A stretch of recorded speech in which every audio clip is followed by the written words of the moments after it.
Hello everybody and welcome back to World of Warships Legends. My name is Spartan Elite 43 and tonight we are taking our first look at the new Tier 6 premium French battleship, the Strasbourg.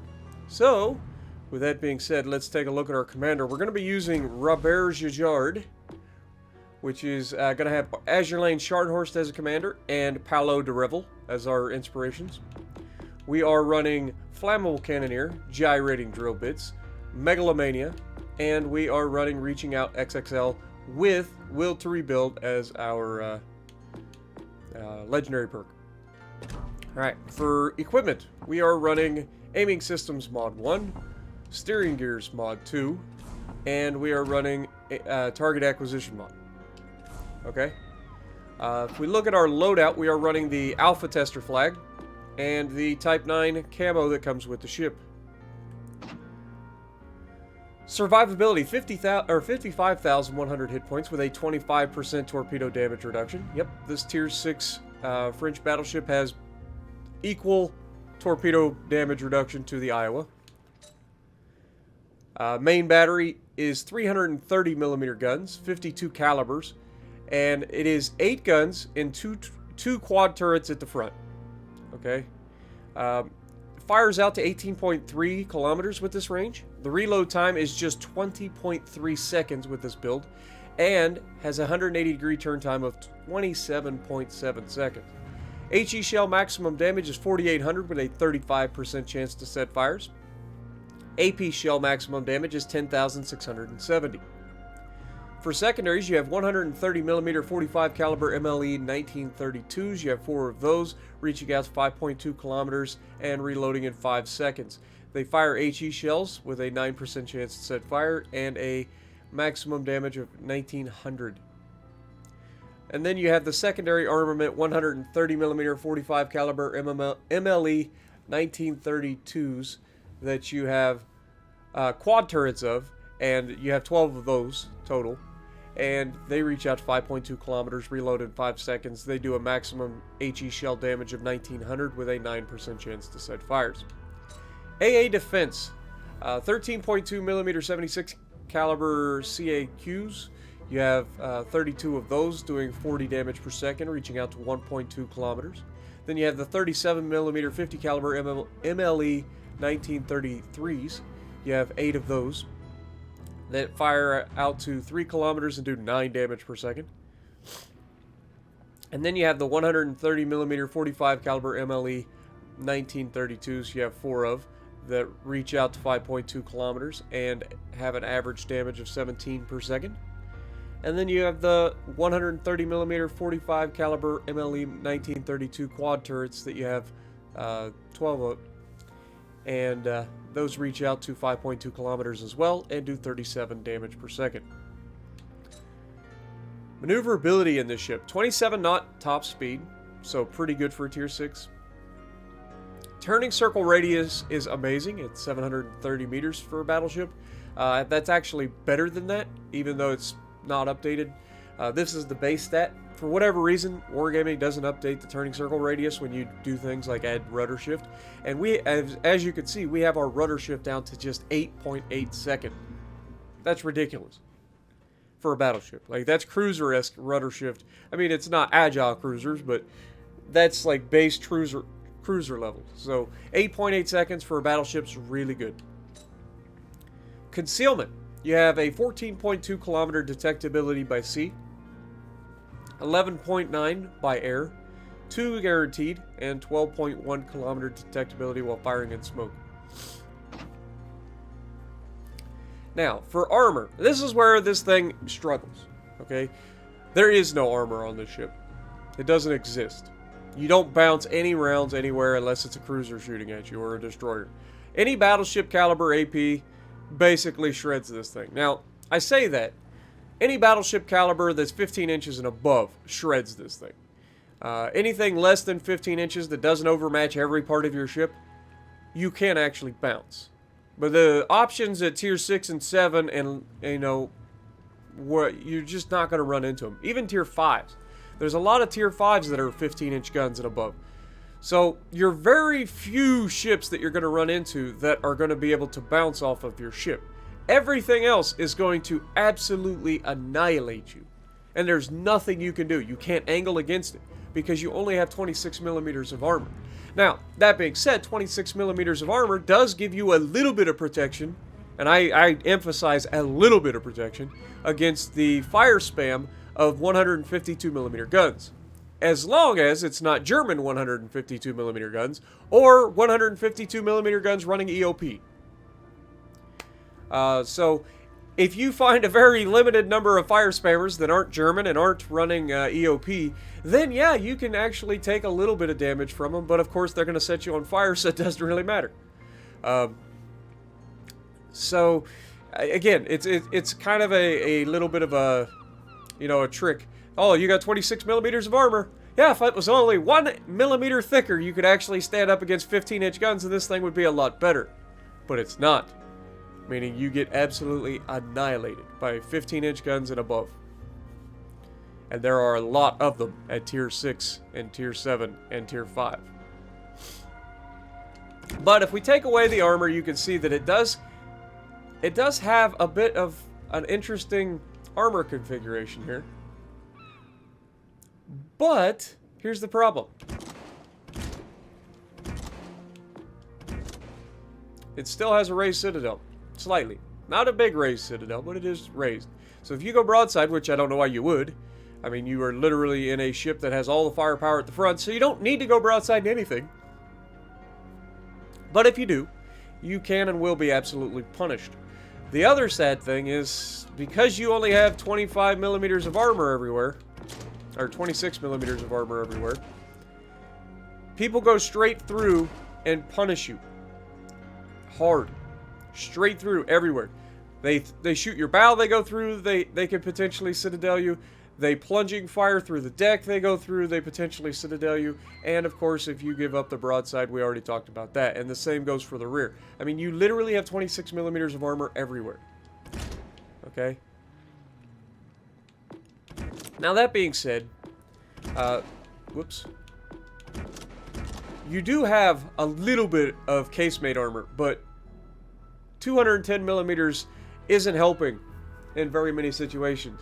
Because generally speaking, it just goes right in and you have a bad time. Okay? That's just guaranteeing full penetration.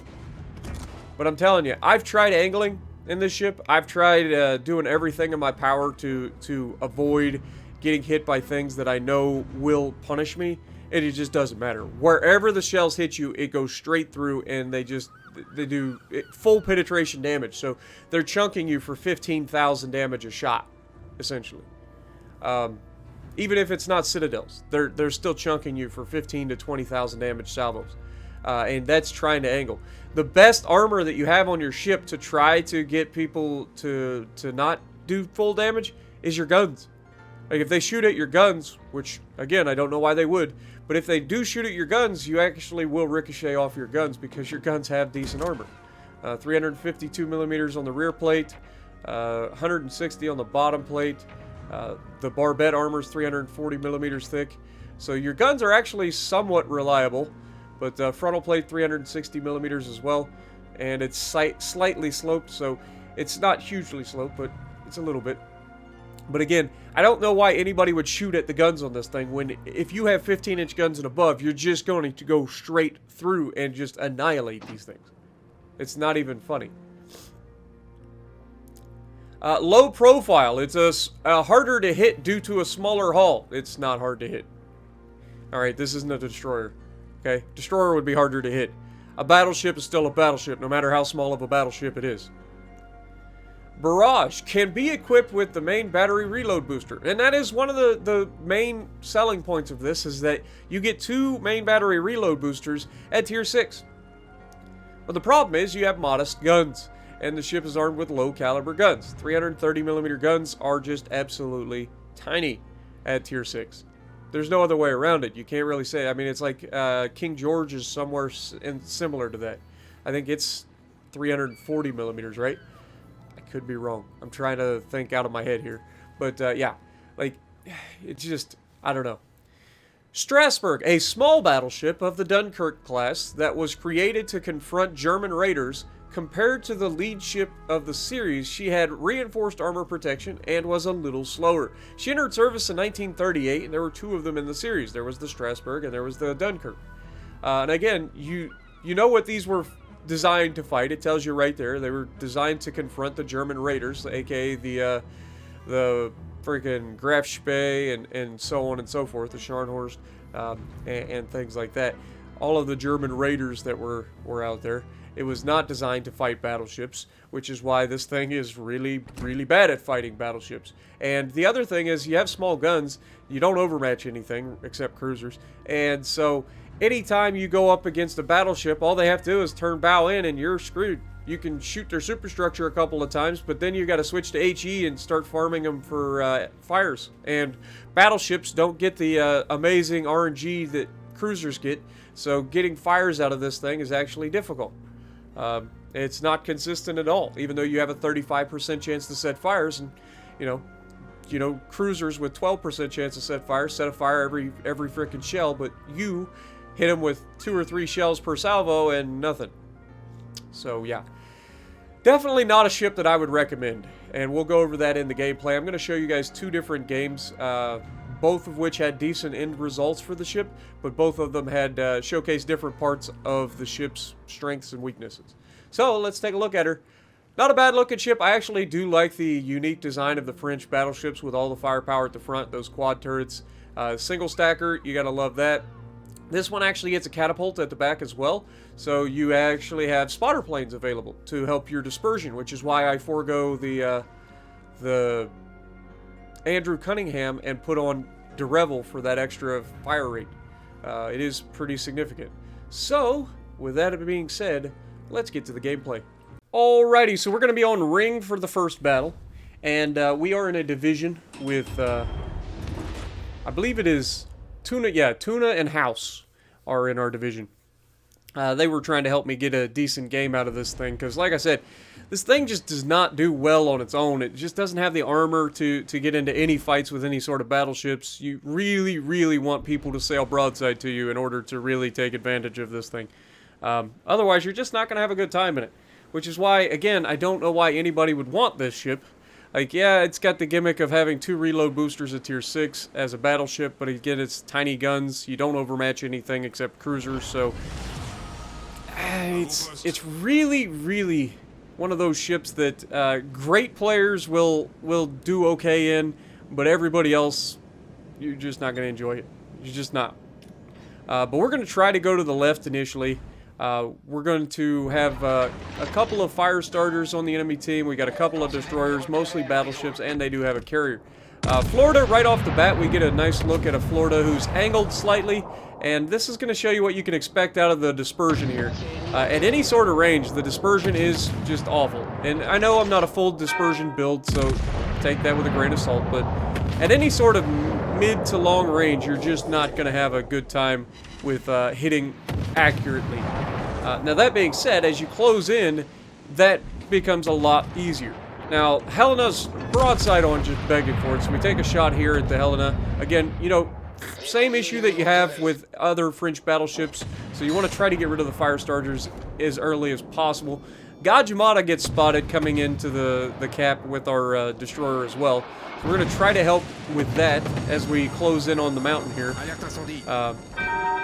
Trying to anticipate what he's doing. We take the shot before we get behind the island, and we get an okay hit, two overpins, and then we go ahead and burn our damage con now that we're behind the island. Now here's the interesting thing. We know there's a Florida over here. Now Florida and I both have the exact same problem. Neither of us overmatch each other. I'm going to push out here to try to engage them directly, because it's one of the few ships that I can engage directly. And we take a shot at the Florida, and then of course we get spots on the Helena. And the Helena is actually the bigger threat to me right here, because obviously fire spammer, we've already talked about it. If he is running EOP, he's going to be able to chunk me for big damage each time he hits me, as well as, you know, setting fires.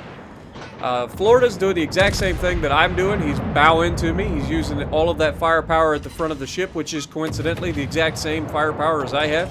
We both have 2 quad turrets at the front. It's an interesting situation that you won't see play out very often in this game. but it does happen occasionally. And the Helena, you can see, he's chunking me pretty good. He's getting over, you know, 2,000 to 3,000 damage salvos on us with HE, plus he has the chance of setting fires. So we reach out, we get a good hit on him, finally getting that Citadel, and that's one thing that I will say about these smaller guns from the battleships. You have a better chance of Citadeling cruisers, but it's still not the best chance. And this Florida gets absolutely annihilated by the Gneisno. Yeah, the Gneisno does overmatch. He has 15-inch gun, so he gets the luck of being able to overmatch against, you know, the Florida and me potentially, but Helena's still out there just absolutely begging for it. We're getting ready to line him up for another shot, and this Gneisno, I'm not gonna lie, this guy gets the greatest RNG out of Gneisno I've ever seen in this match, ever. And he's going to score the hit and kill the Helena after he just annihilated that Florida. And now we've got a Scharnhorst here. Now again, the interesting thing about a Scharnhorst is he doesn't overmatch me, which is great. Like, this is one of the reasons that you're going to see this video and why this ship did okay in this one, is there just wasn't that many ships that overmatched it in this video. Yeah, I also know he has torpedoes. And you can see we get a fire with our secondaries immediately as that Gneisno just once again lands and takes probably a good quarter of the health off the Scharny in one shot. Scharny starts to turn out to get his torpedoes involved. We aim for that bow side plating. He's shooting at our angled armor, which, you know, again, he doesn't overmatch, so the angles actually do matter in that situation. And you can see I'm turning out, trying to avoid a potential torpedo that I'm expecting, and we run into our teammate. Luckily, he flubbed these torpedoes badly. So even with our teammate ramming us, and it is a division mate too, even with our teammate ramming us, it's not the end of the world. We're able to avoid those torpedoes. We still have one reload booster left. We have 3 planes left, and we have a heal left. So we've done a pretty decent job. We've mopped up this side of the map. Now we can go in, we can help capture Alpha, and then we can spread out to try to take on the rest of the enemy team. And this is where we get into a situation where we kind of split up a little bit too much here. We're going to push into Alpha, help cap it again, like I just said. And then we're going to push off towards the Charlie cap, because as you can see on the map, the enemies are all coming to Charlie. That's where they're heading. So I'm trying to put my battleship in position to counter the enemy's push, having good crossfires while they're still engaging those battleships out in the open ocean. That's going to leave me a good chance, you know, from a central position on the map to counter these guys. That was my plan.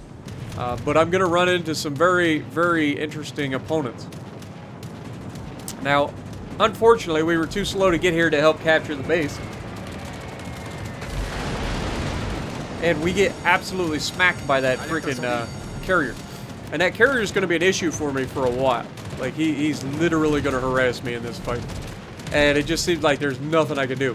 I've shot down 2 planes now. And I'm not alone. There's another battleship nearby. There's a cruiser right on top of me, and we are just not shooting down the planes nearly quick enough. As you can see, he gets a double fire, so we go ahead and we damage on that while he gets ready to reload his guys. Now, we have a Gajimata, and look at that dispersion. Like, it's awful. That's the shotgun dispersion that you come to know and love if you've played any of the French battleships. The quad turrets, they are not the most accurate. You do occasionally get like railgun salvos, but a lot of the times you're going to get those shotguns, which is why I like to get up close and personal in these ships. But again, you got to know what you're up against too, because if you do go up close and personal, you're going to pay, because most of the ships that you come up against are going to be able to overmatch, and this ship just does not do well when it's overmatched. It is just everywhere on the ship gets smashed. But Furious was spotted for a moment right after I had just fired. We still have our reload booster. We have the Gajimata here. Gajimata's clearly, he's beached himself. I don't think he's moving, so we're going to go ahead and take that shot. Hopefully hit him and get him off the board, and we do. So that's one less destroyer to worry about, which is huge. And then we've got a King George out here, and look at where these guys are headed. King George and Ishmael. They're splitting apart. One is going back towards the Delta cap and kind of bow tanking me. The other one's swinging out wide. This is going to cause an issue for me as I'm pushing in. Now, Furious becomes target of opportunity here. He's sailing away from us. He's detected. This is a beautiful chance for some potential citadels, but unfortunately my shells just go everywhere they have to avoid him. And so this next salvo, I believe, is a much better shot. We get a much better grouping, and we get a much better result, about 8,200 damage, I think, somewhere in that neighborhood. But Ishmael is coming out, and he's angled a little too much at the moment, so you can see I'm looking everywhere else. I've got a Laga out there in the distance. He's broadside on. We're going to anticipate that he's going to speed up. We take a shot. That grouping actually looks pretty good, but I think the guy doesn't actually speed up here. We do get a hit on him for 6K, but it's not the hit that I was looking for, the removal. And now you can see I am starting to realize that I have an issue here. And what I should have done in this situation was just stop and start reversing. I have 2 battleships behind me, but look at their positioning and where they're heading versus look at my positioning and where I'm heading. Okay, I'm literally sailing right in between a crossfire between 2 battleships. Like, this is something you cannot do, and this is one of those things. Here we get to show some of the amazing turning speed of this ship. That 8.8 second rudder shift time, fantastic. As we get a beautiful salvo off at this King George, hit him for 12,000 plus 2,800. So we hit him for over 14,000 there, probably closer to 15,000. But this King George hits me with HE initially, and this is where I make a huge mistake. He loads AP. I was not expecting that. He hit me with AP and punched me real hard. And then we swing back and we don't hit him nearly as hard. But then we're going to do the one thing that this happens every once in a while for me, where I get into a situation where I know I'm outplayed. I'm in a terrible position. So I play to the dumbness of my enemy, right? Like, if that guy keeps shooting me, I'm a dead man. No doubt about it, I'm a dead man. I've got no one in my will to rebuild. I am a dead man. And then, of course, the Icarus gets spotted. The Laga's right here. I'm turning broadside to another battleship. I lied, that battleship already died.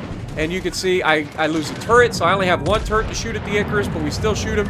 And we dodge his torpedoes, again showing the amazing turning rate of this freaking ship with that rudder build is fantastic for a battleship. You're just not going to get any better than this for a battleship. 8.8 seconds is ridiculous. And so we helped get rid of that Icarus. We dodged all of his torpedoes. The Laga's going broadside. Can't imagine why he would want to do this, right? But clearly he's also going for his thing. And then we get a shot out there, but the house actually manages to finish him off with the Blizzy.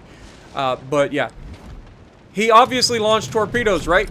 The King George, because I turned my back to him and started like ignoring him, he just ignored me. And that's why I end up living in this one, and living because of the freaking will to rebuild eventually coming in to help us, as the Gdaizno gets another ridiculously accurate salvo to finish off the Furious from range. Like, the Gdaizno's accuracy in this one was ridiculous. But yeah, in the end, that was a pretty solid match for us. It really did showcase the strength of the ship pretty well, as being, you know, able to be very maneuverable for a battleship, unexpectedly so, getting good use out of those reload boosters, and really getting a pretty solid strike. Now this one's going to show you the exact reason that I think that most people are going to struggle with it. It's also going to show you the best possible scenario for the amount of people that are going to give me a broadside. This is a tier 6 match, but unlike the previous, we have 3 ships that overmatch us. There's the Bayern, there's the Nagi, and there's the North Carolina. All 3 of those ships overmatch our armor everywhere. Unlike a lot of ships at tier 6 that have the armor that can be overmatched at the bow, and as long as you angle and give your belt armor, you're fine. This ship doesn't have that. This ship, if you angle, it still gets shredded. So keep that in mind. Now we're going to push towards the left, get ourselves into a centralized position and take up a crossfire. You guys saw me do this recently in the Edinburgh. And watch how effective this is with this rapid fire build that I have on this. Remember, we have a 20-second reload on a battleship that has 8 guns pointed at the front of the ship. You know what I'm saying? So it's no slouch in terms of potential damage that it throws downrange. It's not the hardest hitting gun in the world. It's not the most accurate guns in the world. But if you sleep on this thing and you give it a broadside, it will make you pay. Much like the Florida. Now, obviously, we've got a potential shot here at a California. We're going to aim high because we don't have the penetration to go through that belt armor. So we aim high. Look at that accuracy, though. Those are the salvos that you dream about when you use these ships. Now, obviously, we're looking over to the right. We've got the Bayern over there. We've got the Surrey over there. And, of course, the other battleships are getting spotted over the middle now. We've got a North Carolina and a Nagato, I think. Yeah, I'm fairly confident. But you can see we don't quite have a shot yet. And here, I actually rushed this next shot a little early, I think. Nope, never mind. We got it off at the right time. And, I mean, you're sailing broadside to a battleship at this point. You got to know better. We don't Citadel him, but we hit him for 12,000 damage. You can see I'm turning bow in. Again, it doesn't matter if I'm bow in, if I'm side in, like if I'm angled. Like, we are actually going to be in trouble. Now, we get a good Citadel there, hitting that man for 30,000 damage. Absolutely punching him in the mouth. You can see I am turning back away, trying to avoid these torpedoes. And we take a shot here at the Nagato, who's going to return fire on us. He gets a shot, gets a full penetration for 4,000 damage. And then we get hit a couple of more times. And this is where I'm starting to realize that this ship cannot take hits. It just can't from other battleships that overmatch it. Like, it just, no matter where you get hit, it's going to go through. It's going to punch you for full damage. It's not perfect. Now here I'm starting to reverse, and of course I've got a freaking teammate right up against me as I'm trying to reverse to get out of the line of fire. And so, yeah, not a favorite moment of mine, but it's not the end of the world because nothing is really giving a good look at me. I say as the North Carolina gets a shot out, the Nagato hits us, and okay, we get away with it. It's not the worst, not the end of the world. But this match is going to be one of those matches where our team just does nothing. Like, it ends up being me, House, and Tuna carrying this team, and it's just not enough. It's just not enough. We're being flanked on both sides. We're in a central position trying to do the best that we can to help both sides of the match. And this is one of the mistakes that I make during this match. I shoot at that California. I say this is a mistake because me shooting at that California ends up getting his attention, and that is going to be the undoing of our team here in the center of this match, because we are forced to start shooting at the Nagato and the North Carolina and the Bayern and the Surrey to try to get rid of that side. I think the Bayern's already dead, but we still have the North Carolina, the Surrey, and the Nagato over here. Surrey is broadside onto a battleship with smaller guns. I'm expecting Citadels, and we get nothing. We get 4 overpins. And there's the first hit from the California, absolutely punching me. North Carolina's not long for this world, but he gets a shot off. We get very fortunate that he aimed high into our superstructure rather than trying to shoot straight through the bow. And North Carolina is getting will to rebuild it at this point. We get another good shot out at the Surrey. This one much better results. Still get 4 penetrations, or 4 overpins, but we get 1 penetration to add on top of that. And North Carolina looks like he's about to go down, but again, will to rebuild is active, and so he's going to survive a little too long, and he's going to get another shot out. We get another shot at the Surrey here, and we bounce everything off of him. North Carolina hits us, again getting a decent chunk off of us, but we survive, and that takes him out of the fight. He's finally gone. And that leaves the California that's behind us, the Surrey that's out here in front of us, who dodges all these torpedoes by just sitting still. You gotta love it when the game literally just lets everything go around you instead of coming right at you. But I'm also using the island to protect me from the Nagato, because I'm assuming the Nagi's pretty much dead. I actually have my teammate telling me from the destroyer that he's got torps out for the Nagato and should be killing the Nagato anytime. That was a much better shot that time, getting 4 full penetrations through the bow. And unfortunately, in true Spartan fashion, we leave him alive, and now we're broadside to him, so he gets a shot, and we're absolutely smashed by the California that's on my left, because we're broadside to him as well. And so you can see I'm starting to turn back in towards the California, but I'm also like worried about turning too soon and getting out to where the Nagato can shoot me before the torpedoes are able to hit the Nagato. So I'm kind of hesitant to finish my turn. We do have one heal left. We're going to go ahead and pop that now to give us our best possible opportunity here. And unfortunately, like, these shells or these torps are just taking too long to get to the Nagato, and now I'm giving up too much broadside to a Nagato. Luckily, Nagato goes down. We take a shot at the Benson here to try to help the team get rid of a really bad situation. He's the gunboat destroyer that's left, so if we can get rid of this Benson, our team has a much better chance. Benson drops his first set of torps, and I failed to realize at this moment that that wasn't both sets. I thought that that was both sets of his torpedoes. He goes away for a moment. We are able to battle tank the California. The California only has 14-inch guns, so he does not overmatch. So we take a shot here, and you can see, unfortunately, we do get a good hit on him, but the second set of torpedoes that the Benson had finds its mark. Very good salvo of torpedoes from him to finish me off, and that is going to actually end up costing our team the match because I died to that destroyer right there. We played a pretty solid game overall. There was a few mistakes, one of which was getting the California's attention, and the other one was failing to recognize that the California didn't push around. He actually reversed, and that left him in a position to shoot me again later on, and he actually hit me much harder the second time because I was broadside to him at that point. So it's not all the ship, but again, in most battleships, you have the ability to open up, lift the skirt a little bit, as I like to say, do the dreadnought shuffle, get people to shoot at the belt armor, and you're okay. In this ship, as long as you're up against things that do not overmatch you, you're gonna be okay. But if you're up against anything that overmatches you, you have no, there's nothing you can do. You can't get them to miss. And House makes a huge mistake here, getting into a gunfight with a full health California. He gets immediately removed from the match.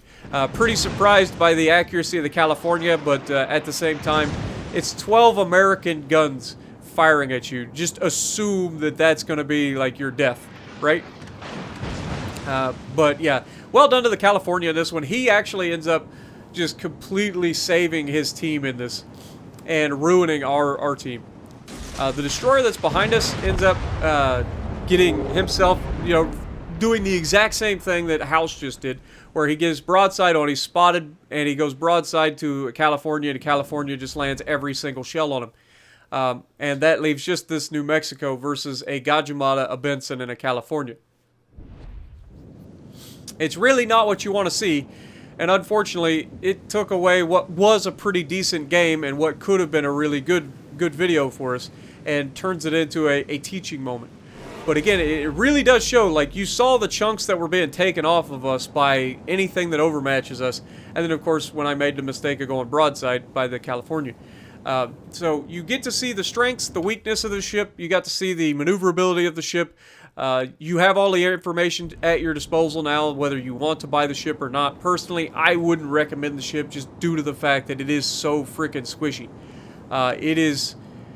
It can be very, very good in the right match, at the right moment, in the right position, but it can also just be absolutely awful to try to play at high tiers, because you're going to be overmatched more often than not. Now this New Mexico, I think at this point he'd just give up. He takes a shot here, which is the worst shot I've ever seen anybody take at a destroyer. Like, he shot behind the destroyer. I don't know what he was thinking. And then he didn't even bother trying to dodge torps, so no idea there. But, at the end of the day, it's a good teaching moment for everybody. It really did showcase the weakness of the ship. We get top of the leaderboard. House gets second on the leaderboard. Unfortunately, Tuna didn't do so well. He got smacked right at the beginning of the match. But if you like what I'm doing, punch the like button, leave a comment below, subscribe to the channel if you haven't already, and as always, I will see you in the next video.